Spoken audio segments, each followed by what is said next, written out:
We interrupt this program to bring you an important Wayfair message. Wayfair's got style tips for every home. This is Styles McKenzie helping you make those rooms sing. Today's style tip. When it comes to making a statement, treat bold patterns like neutrals. Go wild, like an untamed animal print area rug under a rustic farmhouse table from Wayfair.com. Arr, fierce. This has been your Wayfair style tip to keep those interiors superior. Wayfair, every style, every home. Guys, you forget your toothbrush. You walk on the trail feeling those dirty sweaters on your teeth, wishing you had something to scrub them down with. Well, no worries. Now we have something to help it all out. It's called the Peat Moss Pal. Freshly trampled peat moss converted into organic bristles for you and your pearly whites.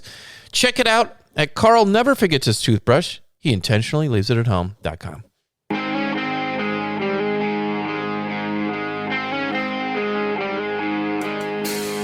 Hello, everybody. This is Derek, and with me today is the only man who will rub dried scat on his face as a natural sunscreen, Carl Mandrioli.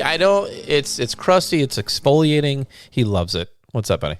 Welcome to the Backpacking Listeners Podcast, brought to you by the Made in America quilt makers, Lighten Equipment. Check them out at enlightenequipment.com. With me today is Derek Somerville. He's a man that thinks there's too much controversy around construction zones. Every time he sees a construction area, he sees a sign that says "End construction zone." Was that scripted? Did you script that or Google that? What's going on with that? Just sharing about your thought process when you're driving through construction zones. I'm just gonna say I got a phone call that was a spam call. I almost took that during your joke on me. It would seem more interesting than your joke. Okay, we're all about controversy today, man. Before we get to that, if you remember, when you answer spam phone calls, you like go full conversation mode. You'll like call them back, check with your bank. Like, this is not a small task here. You know, the spammers need love, and I feel it's my job to. I think I had 3 spams, like text messages and calls before 10 o'clock today. Did you? Okay. If you get one while we're recording, you got to answer. We got to hear what it sounds like to have you answer. All right, that's fair. I'll answer mine too, and you can like coach me how to do a better job answering spam phone calls. Yeah, it's a thing. Yeah, I feel like I should create a little podcast about it. But it's neither here nor there. You could. I mean, honestly, by answering the spam phone calls, that makes you get more spam phone calls. So I'm not sure that's a good strategy, but yeah. It's so true. Okay, so Derek, are you willing to take a calculated risk on gear you bring to lighten your load? Like, have you done this? Are you willing to do this? You're getting older. You're significantly more frail than you used to be even a couple of years ago. Wow. Carl does bone density test before every trip, guys. I don't know if you're aware of that. Yeah. So I just mean less tough, I guess, which is more less tough. Yeah, kind of mental issues there. But yeah. Oh, mental tough. Yeah. No. I taken a calculated risk? Yeah, I think I try to. There's been a couple times, and sometimes it fails, and sometimes it's okay. I got a specific example of you taking one. Please, go ahead. Yeah. What do you? For years, you do this one. For years, I could not convince you to bring a rain jacket. Like, you just refused to bring one. You're like, true. The forecast says no rain, so why do I need? Yeah. I'm a big shot. And and it actually worked for a number of years because the Sierras are relatively stable with the rain forecast, but until it didn't, right? I think you were like, let's bring him out to Colorado and see if that works. And that was the ultimate prank, my friend. The ultimate prank. Prank was to go backpacking in Colorado.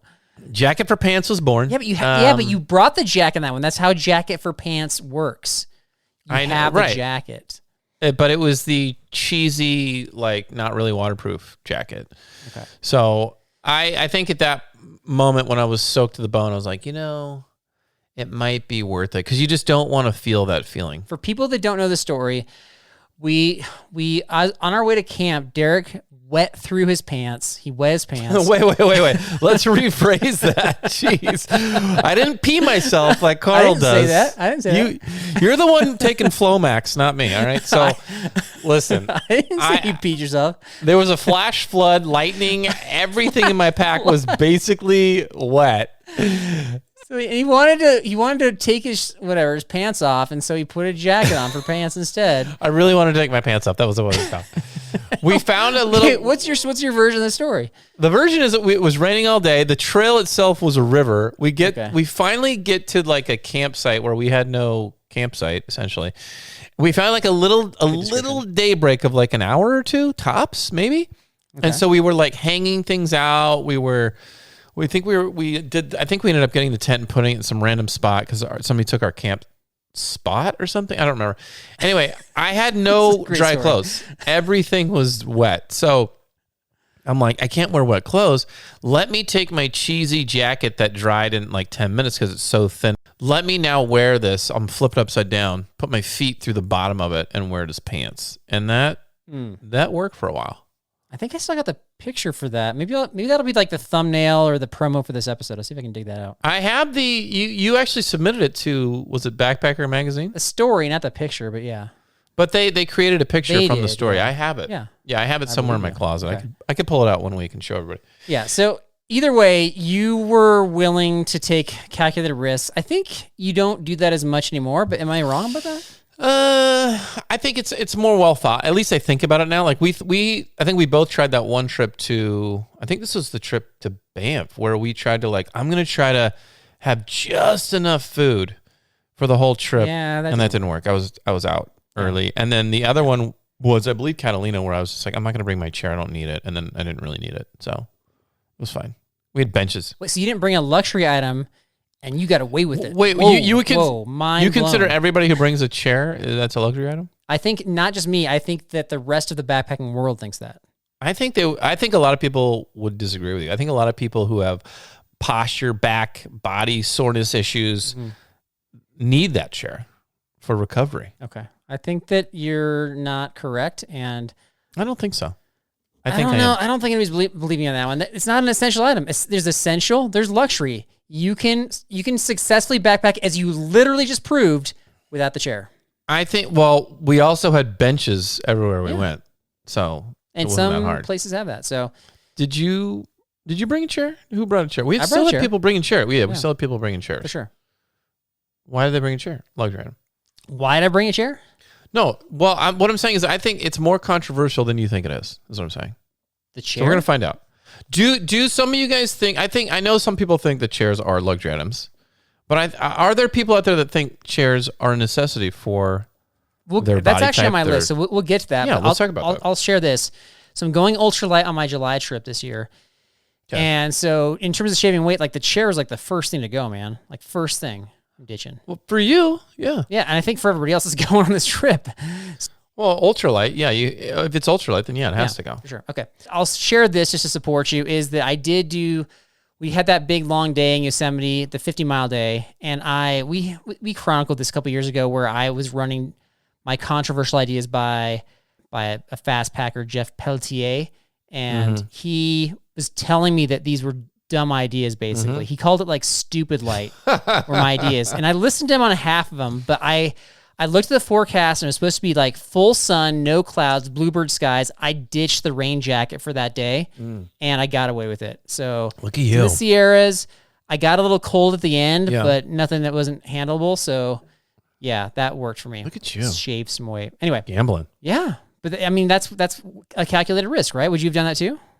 I mean, you checked the weather report, I assume? Yeah. I literally just told you what the weather report was. So, well, sometimes you forget. I would think that's I mean, if your goal is to be as light as possible and go as fast as possible, then maybe you risk that. Yes. Yeah. Okay. Yeah. Okay. All right. Bible verse of the episode, Matthew 5:9. Blessed are the peacemakers because they shall be called sons of God.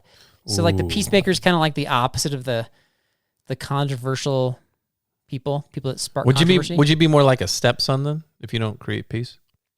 Well, that's my question. Is stirring up this ultralight controversy breaking the peace? Are we like causing some divisions here?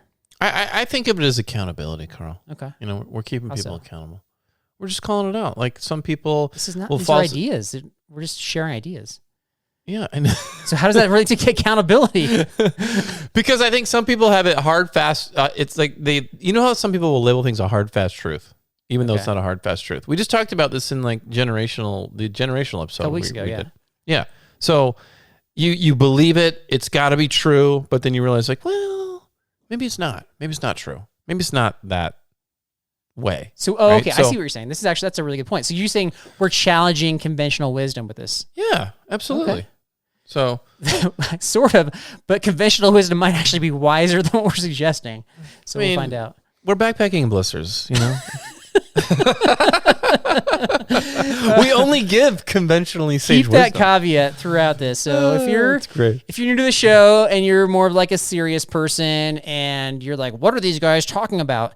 You're probably in the wrong place. Go find a different podcast where they focus on seriousness all the time. This is serious. Okay, you can stay. This is dead serious. Okay, I'm dead sorry. serious. Yeah. Derek will provide the legit I stuff. never joke. This is not a joking. This is not a joking matter. All right, what you got? First on your list. First on my list is Controversial ultralight strategy. okay, Carl. If you're hiking at night, ditch the headlamp. You don't need a headlamp. You just use your phone light instead. I think you don't said need that it. wrong. I think you wrecked your own idea. Did I did it? If you're not hiking at night, right? Oh, if you're not hiking at night. Yeah. Yeah. If you're not hiking at night, let's put Okay. the not in front. If you're not hiking at night, ditch your headlamp. You don't need it. Just use your phone lamp. Your phone flashlight thing? Phone light, phone lamp, whatever. Okay. I like the phrase phone lamp. But The boomers call it a phone lamp. I don't know if you knew that. so a lot of people bring their headlamp for like around camp stuff, like going to the bathroom when it's dark. I don't know, putting their bear canister somewhere. If you get to camp late cooking, you're saying you don't need that. Yeah. Okay. I'll be transparent. I didn't bring a headlamp on the last trip. Do I wish I had the headlamp? Really? I don't think I knew that. I didn't bring it on the Wow. Catalina trip. No, I didn't bring it. I used my phone, and just for this very purpose, I'm like, do I really need it? Like, I don't know if I need it. And then I didn't really need it, but I also was like, it's just way more convenient because it gives me both hands. I can do more. It's brighter. I don't know. It's just easier. Is it really that heavy? Do I really care? You know? And full disclosure, we did an episode in the fall with Ben, Yeah. your fill-in co-host, and we did an episode. It was a satire episode about ultralight strategies, and this was on the list, dude. This was like a satirical answer, and you're saying no. This is a legit answer. That I need to bring the headlamp? No, you basically just copied what we said from the fall, and you're. Well, I wasn't there, so I'm just kind of wondering if that was your research for this episode. Did you just like listen to that episode and then just like copy down ideas? the less I hear of you, the better, though. Like, why would I hear the episode?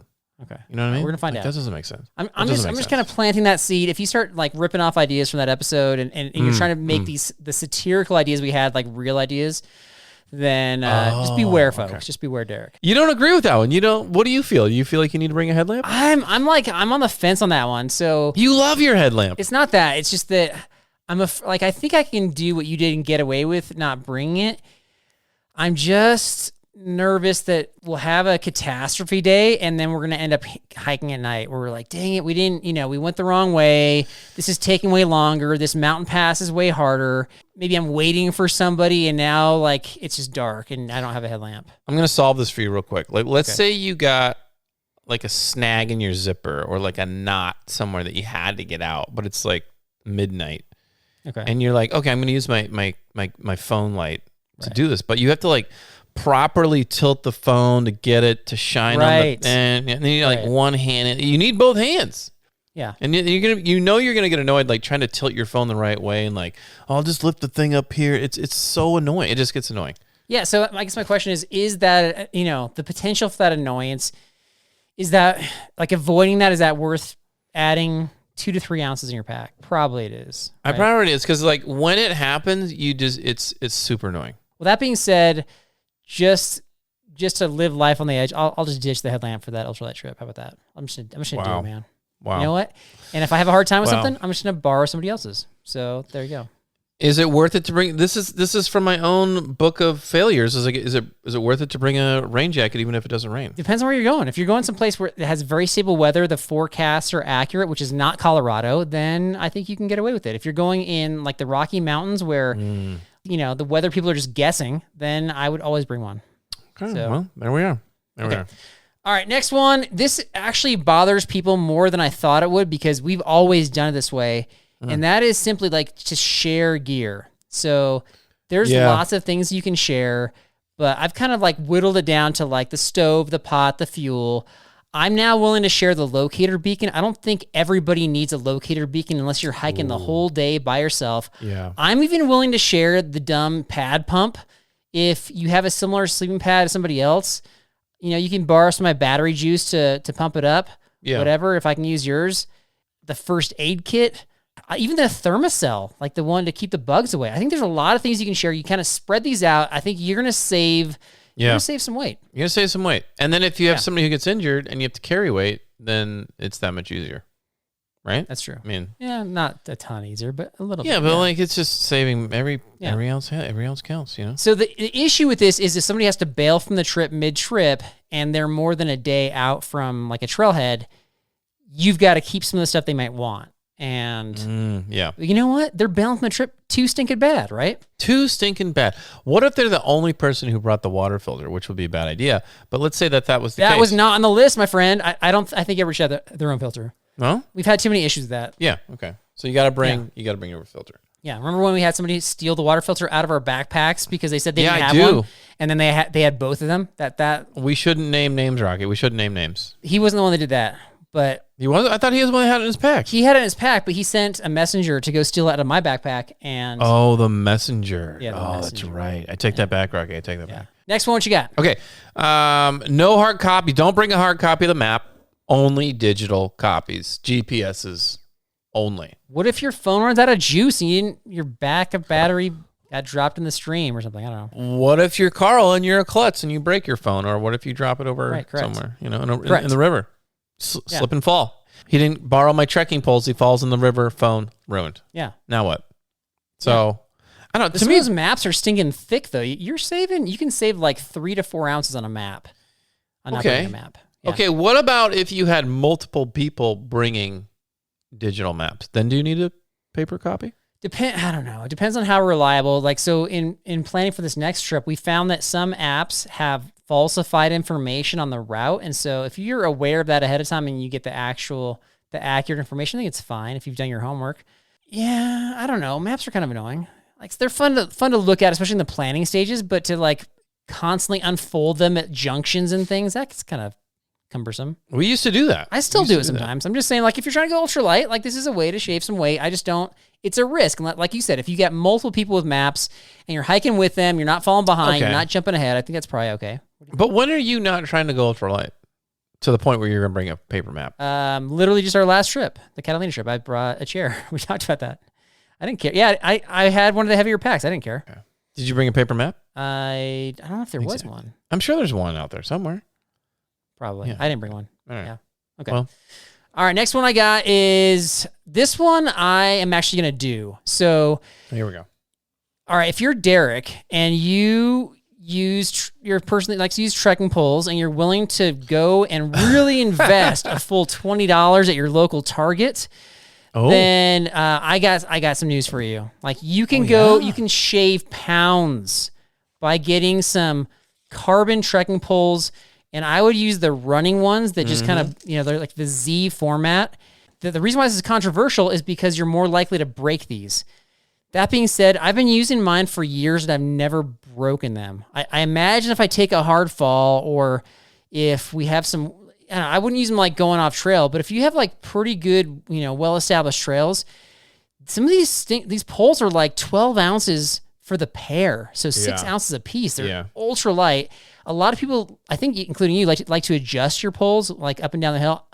I feel like you just kind of adjust your grip and adjust your angle on the poles, and they work just as good. I don't adjust the pole really ever, but the only time you're going to break it is if you get it wedged in between something. Maybe I broke mine because I wedged it between a rock and a tree branch, and I slipped and fell. And it's like, what was the terrain there? Was that like a nice groomed trail, like I just said? No, it wasn't, Carl. It was terrible. It was terrible. Horrific. Slippery, muddy, gross, wet. So to me, that's like, it's hard. It would be hard to break your. To me, what happens normally is like the spring or the locking mechanism is going to fail before you actually break your pole. Yeah, and the carbon ones, they don't even have the spring in them. They just have these, I don't even know what you call them, some weird blue thing that goes to the middle. That's super in detail and helpful for everybody. Do you know what it's called? We're not gear experts on the show. A weird blue thing is what it's called. Yeah, I don't know. It just connects the poles. So the drawback is that they're like impossibly expensive. So if you can find a coupon for your outdoor store, I would use. That's how I bought mine. I had like a credit and a coupon, but they're like, I don't know, they're probably pushing $200 now, which is like ridiculous compared to Derek's $20 Target version. I mean, do you really need something like $100 over $20? Like those Target ones will probably last me like 4 or 5 years. Yeah, and mine have lasted 5 years, and so because if I said it again, this is controversial. If you go on ultralight, just consider that. So there you go. Yeah, true. Okay, what you got? That's the only guy. I only got a couple. Okay, that's embarrassing. All right, you Well, want me to keep going? You did. Yeah, you said 2 or 3. So here's 2 or 3. I always say 3 or 4. I always say 3 or 4. But you didn't this time. I'm gonna go back to my email and look. That's not correct. Okay. All right.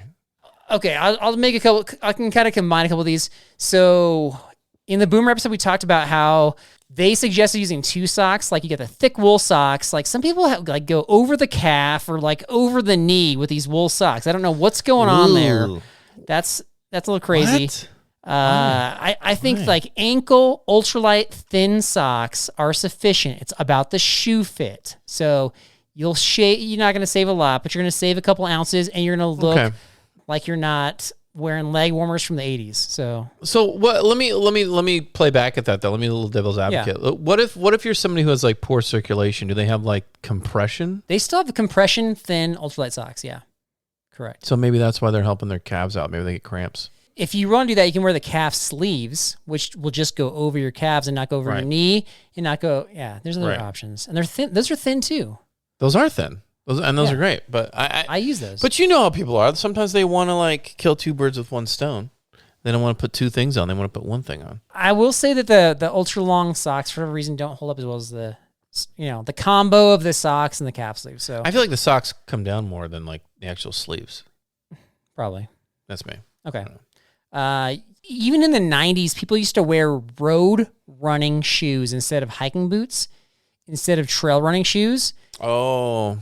Some of the road running shoes are so ultralight that the midsole, like the part that kind of like is the cushion, that is not even covered by tread on the bottom of the shoe. So those will stink and break down fast. But if you find a road running shoe that has sufficient tread on the bottom and it's not like loosey-goosey on weird angled trails, you can definitely shave a few ounces there and go nuts with that. So yeah. The other one that I had, the last one I had was kind of to your point about the luxury item is I think that if like everybody wants to have some sort of luxury, whether it's to help them eat better, sleep better, sit around camp, whatever. But if you're trying to go ultralight, I would say pick one luxury item, limit it to one that adds no more than 6 ounces.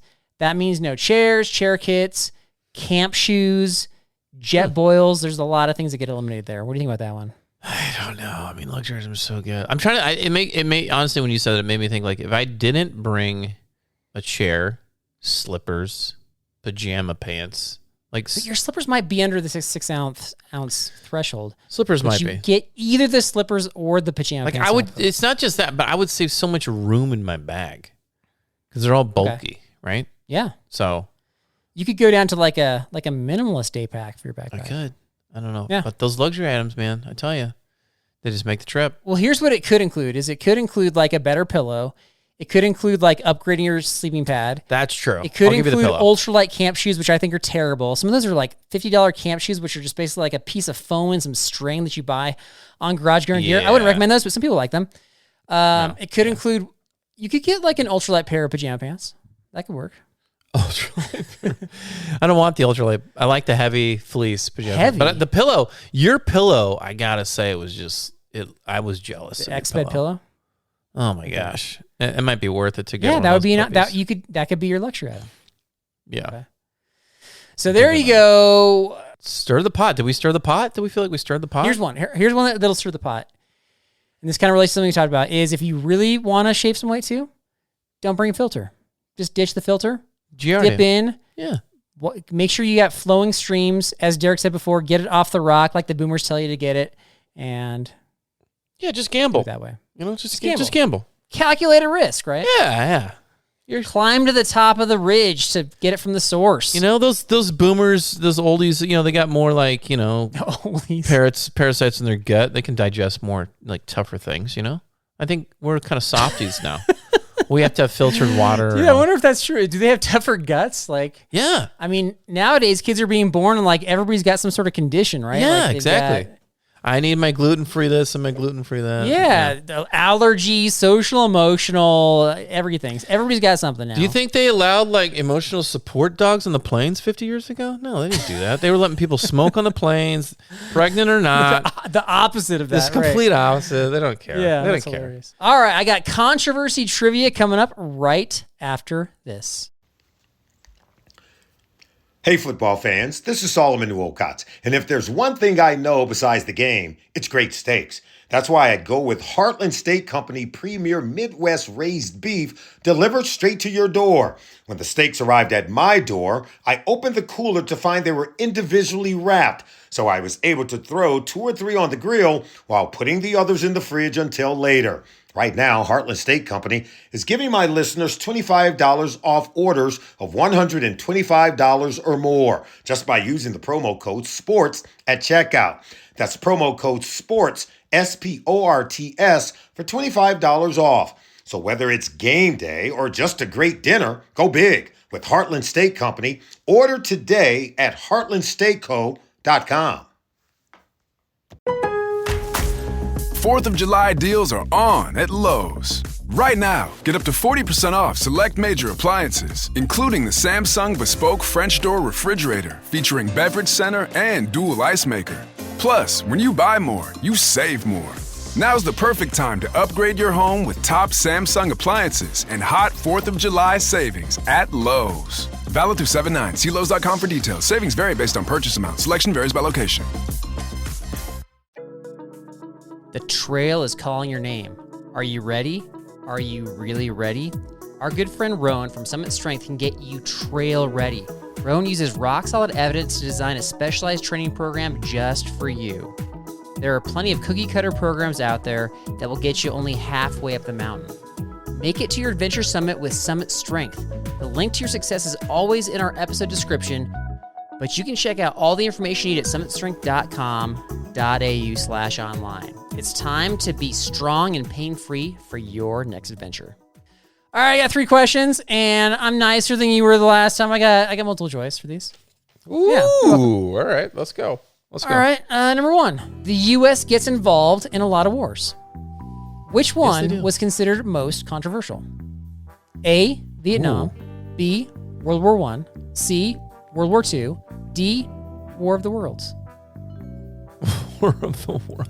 Well, Vietnam was. If we're getting technical, Vietnam wasn't a war; it was a conflict. So I'm going to take that out. Wait, what? And It's considered a war. I know it was like. it's considered a conflict. I think what you're saying is it wasn't officially declared a war by Congress, right? Correct. So It's still historically considered a war. you're saying I'm- you're saying that was I'm, it. I'm not counting as a conflict. You're counting it as a war, even though it's considered a conflict. Okay. So false information right from the get-go. I guess I'll say Vietnam conflict war. Okay. Correct. Correct. Was that more controversial than War of the Worlds, where like people started fleeing their areas, driving to nowhere? Like, where are they driving Yeah, to? what were they trying to really do in that movie? I don't really get. I don't know. The fake radio show. How did came it on. end? I forgot that how it wasn't ended. a real war, so that eliminates. How did it that one. end? Did somebody figure something out?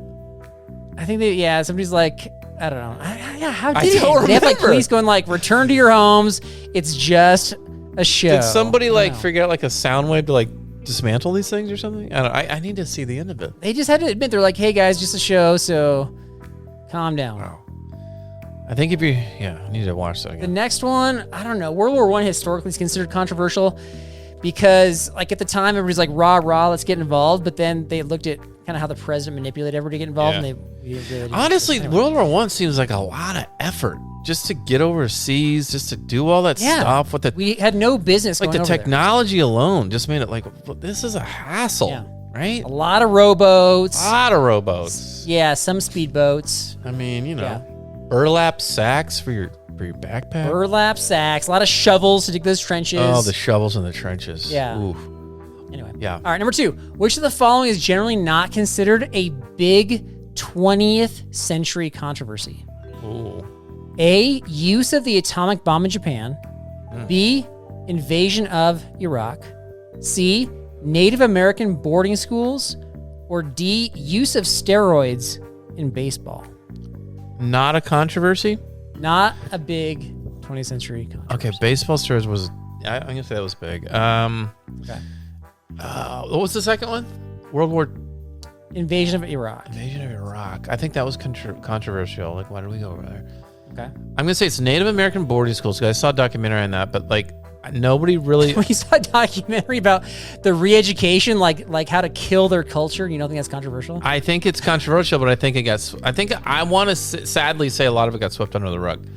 I could be wrong though. Okay. And then the first one, It did get swept under the rug. Doesn't mean it's not controversial. yeah, but the first one was the Atomic bomb. Atomic bomb. Yeah. I'm gonna I feel like the atomic bomb. Okay. You feel like that was... I feel like people were like, people were happy about that. I feel like people were. I don't know, dude. I don't know. I'm like talking you out of all the answers.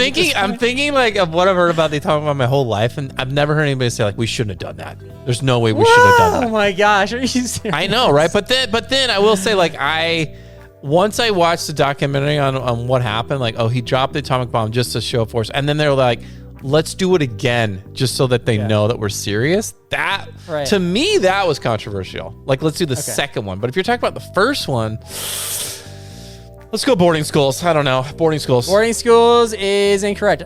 So, okay, all of these are controversies, but the invasion of Iraq happened in the 21st century. That was 2000s. Come on, man. That's right. You little stinker, you little stinker. So I said it twice, I emphasized it, but yeah, the boarding schools were horrible. I know. They're all did get bad. swept under the rug. You're right about that. They're all bad. Dude, did you know, speaking of that atomic bomb, did you know that there's a guy from Nagasaki that was visiting Hiroshima during the atomic bomb and then survived it? No way. And then went home and then got bombed again and survived that too. How did he survive both? What's his story? I don't know.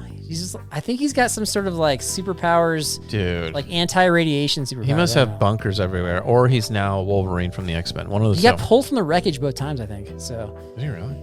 Pretty crazy, yeah. Dude, okay. Yeah. That's, number 3. That's wild. This is a past trivia. This is a big deal. Which of these outdoor controversies simply didn't happen?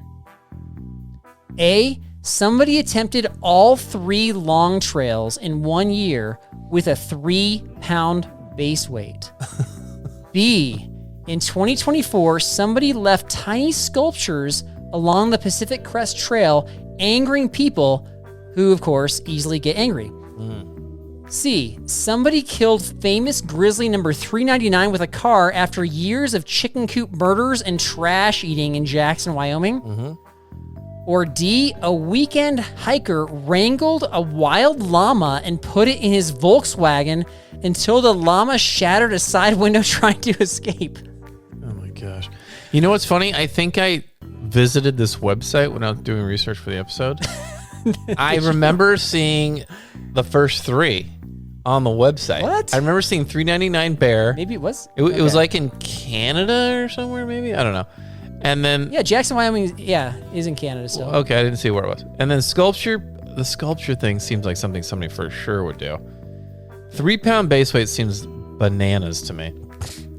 Yeah, and so the long trail, just to clarify, that's the Appalachian Trail, Pacific Crest Trail, Continental Divide Trail. That's absurd. I'm going to say it was the llama. I'm going to say llama. Llama is correct. Yeah. I made that one up. Yeah, you did. Woo! Dude, we had the guy that did the 3-pound base weight on our show. You didn't make that episode, but we talked to. It's like a 20-year-old kid. So that's how did he? How? What was the secret? He had like a plastic grocery store bag, and then he just hiked through the night. Yeah. And then just like crashed under a tree during the day. That's kind of his, like, not the whole day, but he just put in like monster miles basically. That's crazy. That does not seem that fun of a trip. Okay. No. Past trivia like a champion. You did. Well done. Well done. Yeah. All right. I just got one tidbit. So we did an episode, like a gear load episode with clothing, and I got a hold of something after that episode. So I'm not sure how you feel about the Cotopaxi brand. Colorful. Do you own it? Yeah, colorful. Yeah, what do you know about it? Colorful. They have some wild designs on their backpacks and stuff. I tried to get you to sell one to somebody at REI one time. Right. Correct. Definitely stand out. Like when I see a Cotopaxi, like when you see something, you're like, oh, that's Cotopaxi. You can tell. You can know. Yeah. All right, so I got a hold of one of these Cielo rain jackets, and so you can see this, got like kind of the two-tone color. They do have the black with the zipper, but they've got some different color options. Yeah, looks good. And a lot of the backpacking jackets, like they just come in like solid color, black, blue. I like the design. That's it. Yeah, so they have some different designs for sure. So you'll see these typically at your outdoor store. So they are outdoor. It is outdoor gear. It's probably like a hybrid performance and around town use, if we're being honest here. So performance, they're known for performing well, but they are a little thicker than usual, which is better if you're trying to like use it as a layer of warmth. So it can serve as like a dual purpose, not just like a rain shell.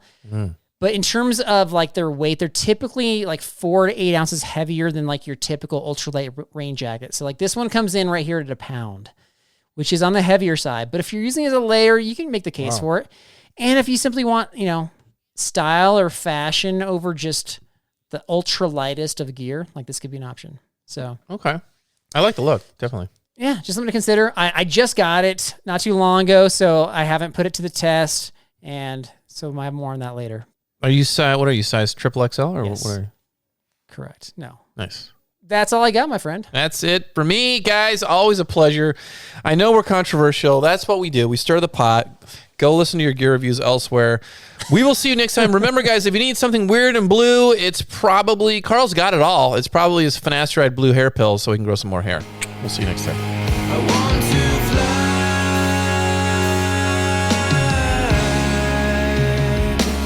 fly around the world.